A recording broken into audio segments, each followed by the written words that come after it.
Why does the sun rise in the morning?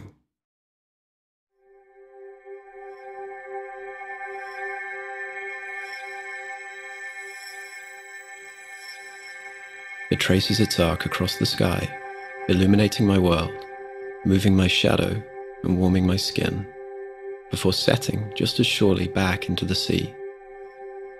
Why should it be like this? Why should anything happen at all? The mechanics of the solar system are very well understood and can be reduced to a mere handful of equations by modeling in the context of force, mass, and a measurable distance between celestial bodies. The sun itself is hardly a trivial object, yet the enormous power of the scientific method now enables us to write down, on a single sheet of paper, the blueprint for the nuclear engine that drives the brilliant heart of every single star. I can, and do, explain these concepts to people on a regular basis, but the question remains, why does it happen?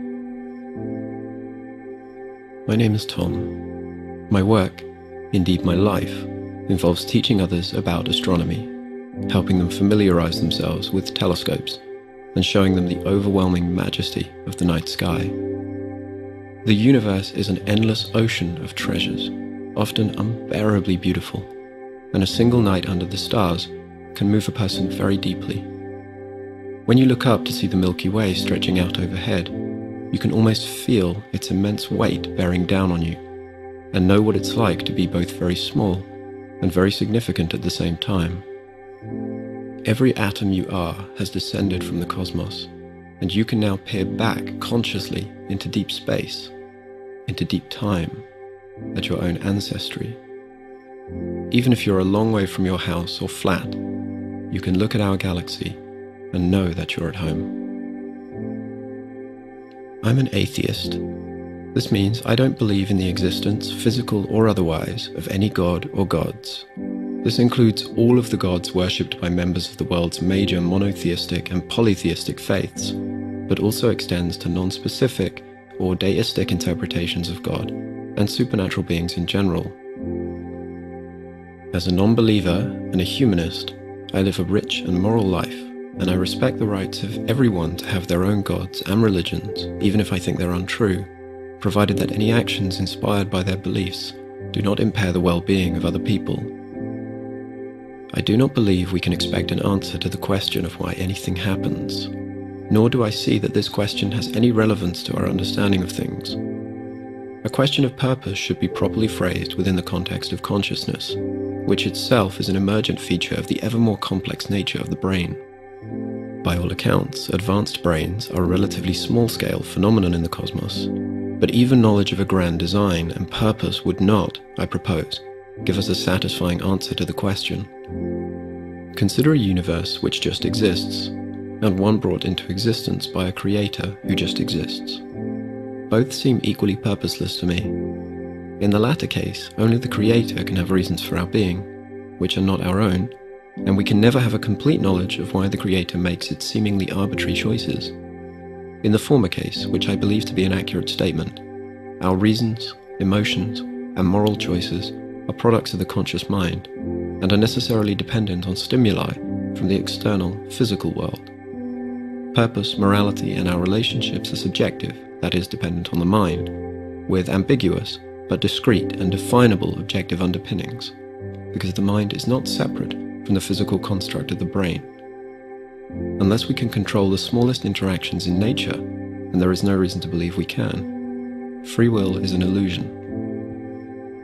Yet, however bleak this may seem, it remains that purpose, morality, spiritual experience, and emotional energy are all real. Perhaps remarkably, the universe with God offers nothing at all that the atheist does not already accept, other than the illusion that our choices are truly free. But even if we fully embrace the notion that we do not have free will, we can still be happy, make others happy, and lead very fulfilling lives. Every day I feel a sense of purpose, even if it is just to write an email with the expectation that it will make the reader smile. There are many reasons I was inspired to put together this short essay, and every comment on this video was written for a purpose, born out of the conscious mind of the individual. Many of you are atheists. Are your lives empty? I've discovered among many atheists a shared desire to learn the story of our origins as revealed by the tools of scientific inquiry. Every detail in every field has its fan club. Everyone has a favourite fact about the world, sometimes deceptively obvious, sometimes quirky, sometimes very challenging to comprehend. It is obvious to me that these people take great fulfillment from learning about the world and sharing their knowledge with others. Even the smallest things can be wonderful, perhaps in their complexity, their appearance, or the sounds they make. Our senses working alongside our brain can build a picture of reality which never ceases to amaze the curious explorer.